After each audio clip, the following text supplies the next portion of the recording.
I'm the Reverend Stephen Pecco with Trinity Episcopal Church in beautiful Apalachicola, Florida, and this is my sermon for Sunday, August 20th, 2023.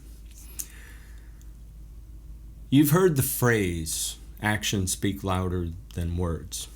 And this relationship between our words and our behavior is what is at stake today in our readings. See, Joseph was sold into slavery by his jealous brothers many years before, but is now in Pharaoh's court, his inner circle. And despite having all the ammunition he needs to lock them up and throw away the key, Joseph demonstrates not a justice well-deserved, but a mercy desperately needed.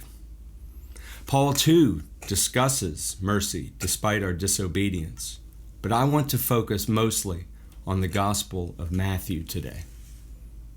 See, Jesus is fulfilling his early ministry in Galilee and Phoenicia.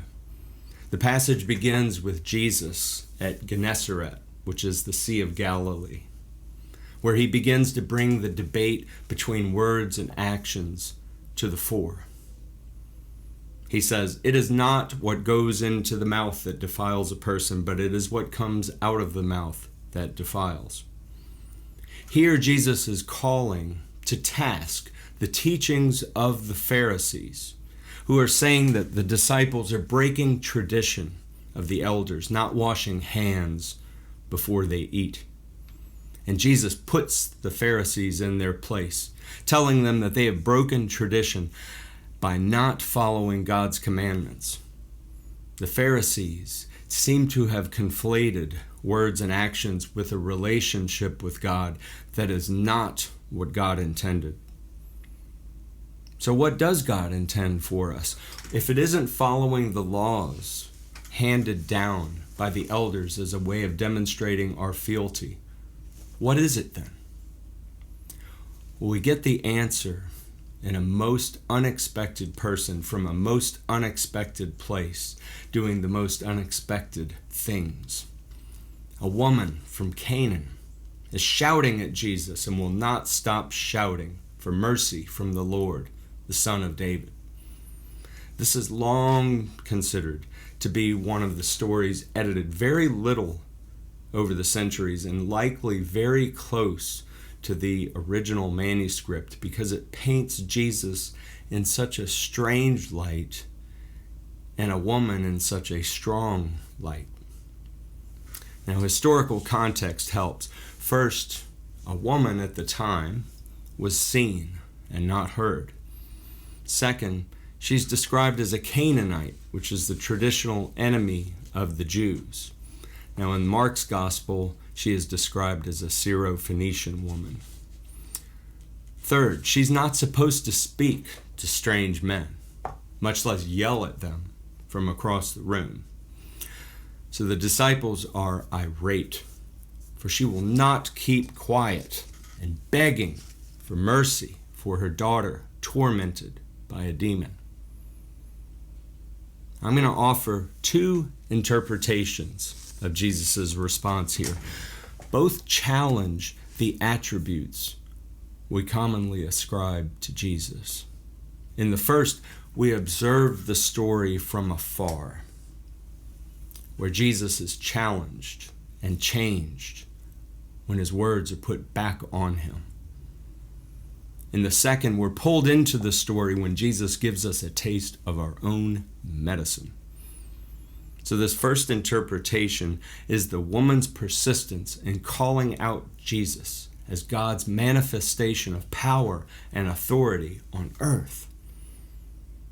This moves Jesus, but not before Jesus acts very non-Jesus-like. He ignores her completely. She persists. He then tells her, "I'm not here for you." Until this point, I see Jesus as facing away from the woman, responding to her, but not really looking at her. So she kneels before him, gets in his face, and says, "Help me." This is where Jesus turns his gaze to her. Imagine being in such dire straits that you would move heaven and earth to get help for your child. I don't care what they say or do to me. I'm going to break every social norm I can think of because there is something greater at work here. I need to speak to the Lord. She's already been chided by the disciples for even thinking of coming close to the Lord. Imagine being her, with the eyes of God ignoring you at first and then looking directly at you. Even when Jesus refers to her as a dog, which in the concept of this gospel refers more to being a Gentile, that still doesn't deter her. Still looking him square in the eyes, she meets his sharp words with a sharper retort that echoes through the cosmos and moves God. The woman gives it right back to Jesus in a way that no one does, not even the disciples. She fights metaphor with metaphor. Yeah, you can call me a dog, Jesus, that's fine. I've been called much worse, Lord. Those are words. But here's some words back, Jesus. Even the lowliest of the low get grace, even if they don't always get justice. Jesus is now fully engaged with her. He sees the actions of a mother far beyond her words and reveals that his ministry has been upended by the unexpected. Now, the second interpretation is not the let the little children come to me kind of Jesus. This is the sword-bearing, turning the tables in the temple Jesus. It requires us to have the phrase cruel to be kind in our heads. Jesus has been traveling around the countryside and has been gaining quite a following. But is anybody really getting it? Everywhere he turns are people that want something, want to be healed, want to hear him speak, want to put him in a box, want to put him away. What if Jesus is thinking, Abba, Father, I'm doing all that you ask, but they are not understanding what it is you are wanting them to do. I have been fighting with the Pharisees about law and tradition, and I recognize the battle being waged for the hearts and minds of the people.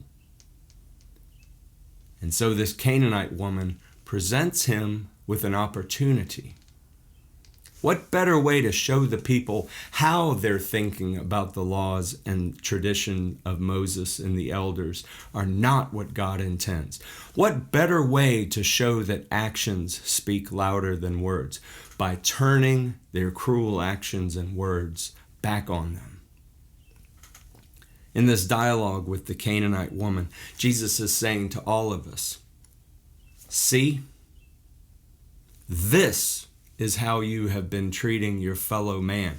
This is what you get when you focus on the wrong thing, because it brings about the devaluing of people.